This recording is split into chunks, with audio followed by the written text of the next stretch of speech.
Assalamualaikum warahmatullahi wabarakatuh. Salam Guru Penggerak.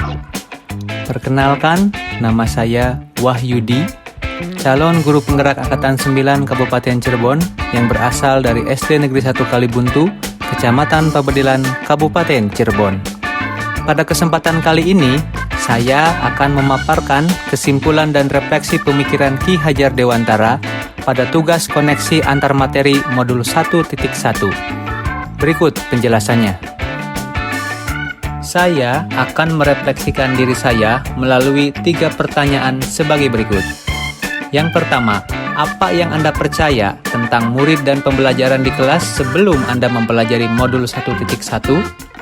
Yang kedua, apa yang berubah dari pemikiran atau perilaku Anda setelah mempelajari modul ini? Yang ketiga, apa yang dapat segera Anda terapkan lebih baik agar kelas Anda mencerminkan pemikiran Ki Hajar Dewantara? Langsung saja kita bahas yang pertama. Sebelum mempelajari modul 1.1, saya beranggapan bahwa pembelajaran hanya proses mentransfer materi pelajaran dari guru kepada murid, di mana murid hanya menerima penjelasan materi dari guru ketika pembelajaran berlangsung.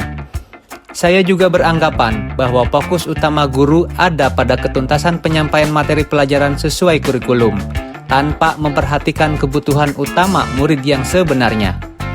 Saya juga menganggap bahwa murid dengan nilai ujian yang bagus adalah murid yang berhasil, sehingga saya berkesimpulan bahwa pembelajaran secara umum telah berhasil.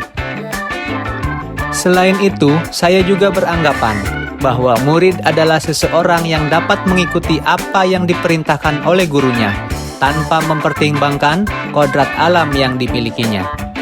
Saya juga biasanya hanya meminta murid untuk menghafal materi pelajaran ketika hendak ujian, agar mereka mendapat nilai yang bagus. Terakhir, saya beranggapan bahwa pembelajaran harus berpusat pada guru.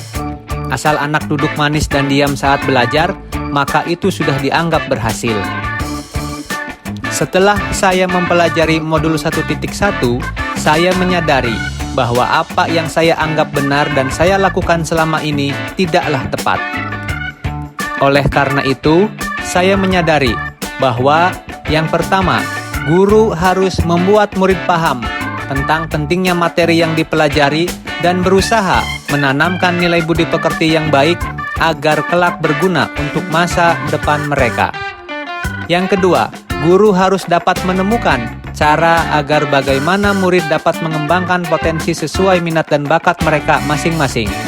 Yang ketiga, guru harus melaksanakan pembelajaran secara menyeluruh, tidak hanya aspek kognitif saja, melainkan aspek afektif, psikomotor, spiritual, sosial, dan budayanya.